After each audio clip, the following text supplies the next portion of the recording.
In the fierce and ever-changing world of motorcycle racing, stories rise and fall. Champions emerge, dynasties fade, but few tales have brewed as long as this one.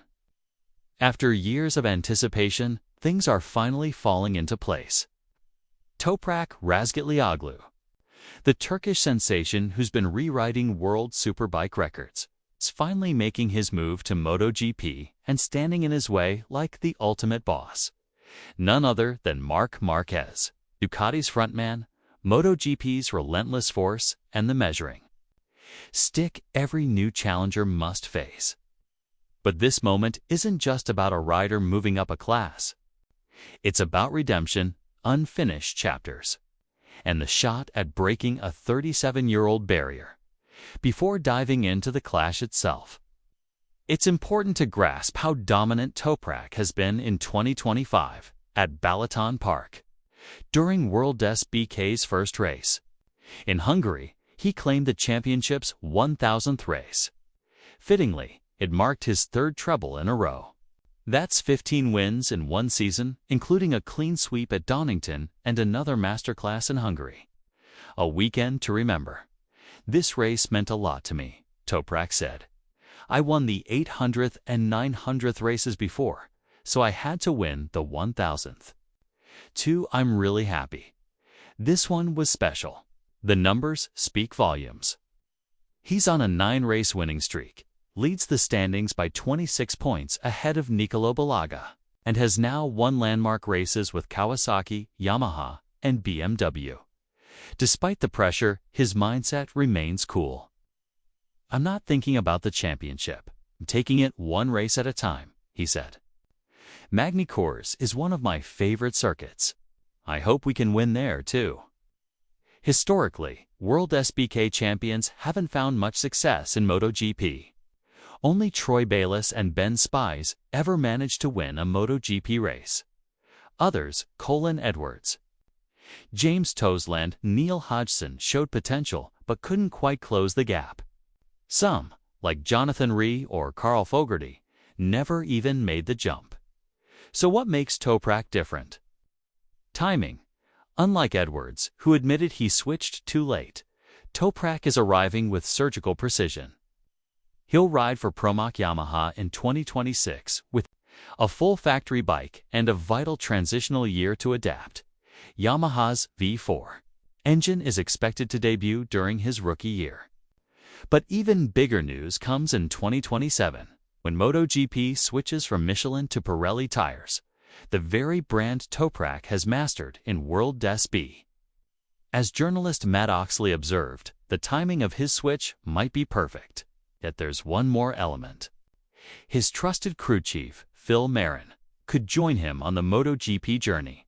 Marin has been alongside Toprak for every one of his 72 World SBK wins and 2, possibly 3 titles.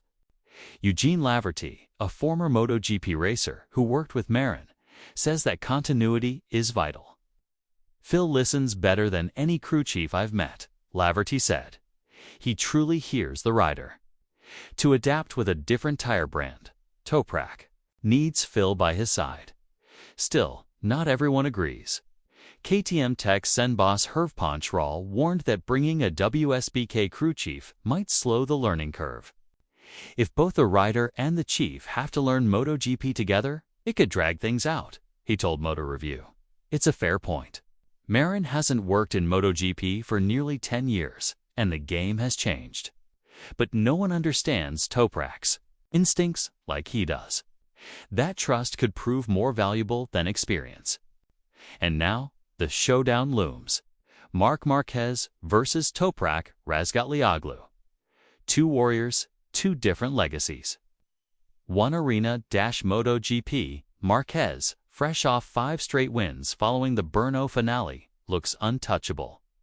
He's redefining what the Ducati GP25 can do, even as others like Fabio Di Giannantonio and Pecco Bagnaia struggle to match him. Sprint races. He makes them look effortless. He's closing in on what could be a historic 9th title. But the anticipation around this clash isn't just about numbers. It's the clash of riding styles. Marquez is chaos on two wheels, elbows flying. Last-minute lunges, miraculous saves. Toprak, in contrast, is pure art under braking. His floating rear wheel has become a thing of legend. The paddock knows what's coming. Toprak versus Marquez. An article summed it up best. It's time to end the 37-year curse. That curse. No World SBK champion has ever become a true MotoGP title contender. Could Toprak be the one? The mountain ahead is massive. He not only has to adjust to Yamaha's new V4 project, but he'll face the deepest talent pool MotoGP has ever seen. Marquez, Pecco, Martin, Fabio Quartararo, race proven. All experienced, and there's more. Ducati's Gigi Dall'Igna pointed out a major technical challenge. Toprak must adjust his signature braking style and learn the nuances of Michelin tires. It's no easy task. A 1000cc MotoGP bike behaves very differently from a production superbike. Ride height systems, tire performance windows, and how Michelin fronts react under hard braking are all critical to understand. Fortunately, 2026 gives Toprak a buffer year. There's no immediate pressure to win.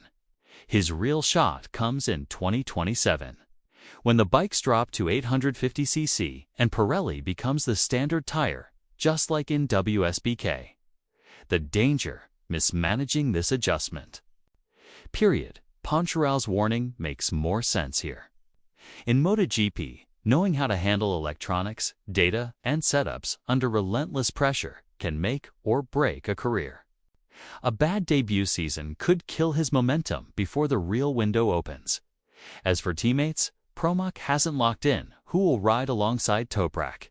Jack Miller is the obvious candidate. He brings wins, development, insight, and familiarity with Yamaha after racing at Suzuka, but there's a push to go younger. Matt Oxley even suggested I'd pick a Moto2 rider.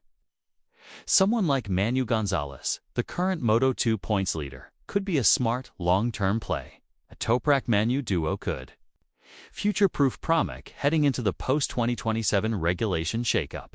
Still, Miller's experience could be vital during Toprak's adaptation phase, and with Pramac currently at the bottom of the team standings, a reliable scorer like Miller might be exactly what they need. One of Toprak's standout qualities isn't just his riding nits, his mental game. Even with his current dominance, he stays grounded. "I take it one race at a time," he said. "This is important to me. We lead the championship now, but this is racing, anything can happen." That mindset will be essential when MotoGP's chaos begins to test him. Unlike some past champions who arrived with big egos or nostalgia, Toprak knows the challenge ahead. He's entering the lion's den with humility and grit. The 2026 season will be about learning, evolving, and laying the foundation. After that, the gloves come off. Make no mistake, Toprak carries weight on his shoulders. No World SBK champion has done what he's attempting. Spies won once, Bayliss too, but only as a stand-in. Edwards, 0 wins from 196 starts. Toseland, a best of 6th. Hodgson never cracked the top 5. Jonathan Rea and Carl Fogarty. They never made the jump for various reasons.